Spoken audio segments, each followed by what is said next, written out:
So in this video, we're going to have a look at our VCT tool. Now this is the VCT, the VCut tool that comes as standard with your JWEI JCut Cutter.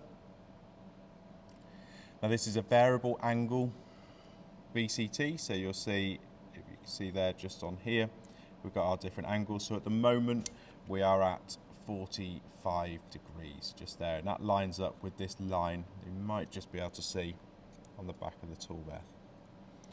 So this is at 45 degrees. If I wanted to change that, all I'd need to do is undo these or loosen these off, and then that will just slide round and go into whatever position you want.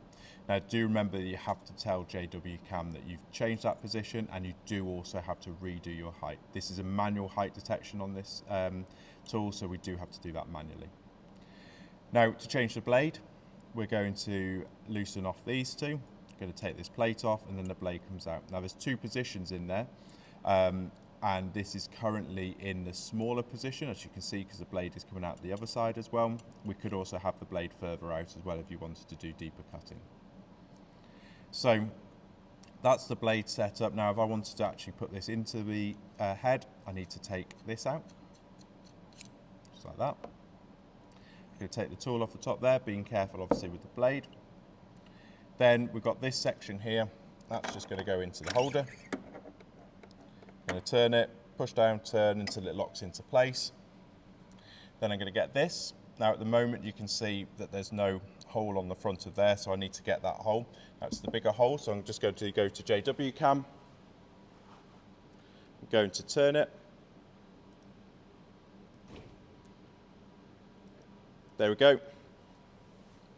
So I've got the bigger hole on the front, and I'm just going to make sure, again, avoiding the blade, we pop this up against there like that.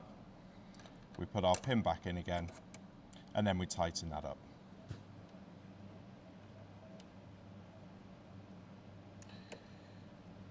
There we go.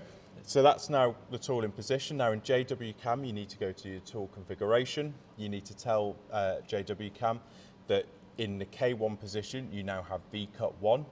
You then need to go to debugging, and in debugging, you need to manually set the height of your tool to ensure that it's going to cut correctly. Now for the VCut, we're going to use that for many different materials, sort of foams, some cardstock, some Zenita reboard, loads of different materials like that. Really versatile tool. So that's our VCut tool that comes standard with our JWEI JCut Cutter.